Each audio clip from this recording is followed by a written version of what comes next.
Once upon a time, in a small town nestled in the heart of the countryside, there lived a young family. The parents, Jack and Emma, were deeply in love, and their two children, Lily and Timmy, were the light of their lives. They lived in a cozy little house on the edge of the woods, surrounded by lush greenery and an abundance of wildlife. But their idyllic life was about to be shattered by an ancient evil that had been lying dormant for centuries. It all began when Timmy, the youngest of the family, started having nightmares. He would wake up in the middle of the night, screaming and covered in sweat, but he couldn't remember what had scared him so badly. At first, Jack and Emma thought it was just a phase and tried to brush it off.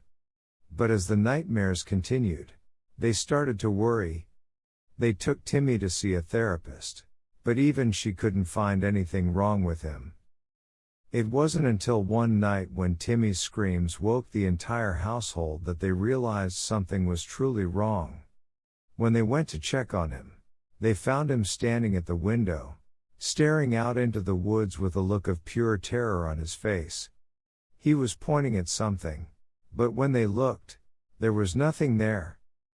From that night on, strange things started happening in the house.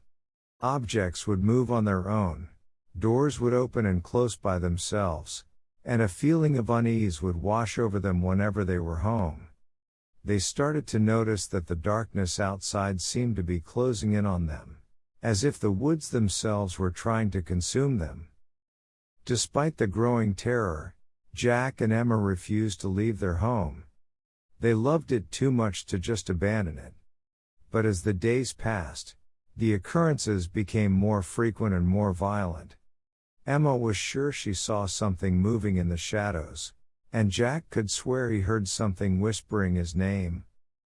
One night, when they were all asleep, the front door burst open and a figure dressed in black appeared in the doorway.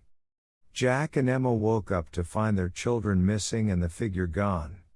They searched the house, but there was no trace of their children. The couple never saw their children again, and they never spoke of what happened that night. But if you listen closely, on quiet nights, you can still hear the screams of the children coming from the woods.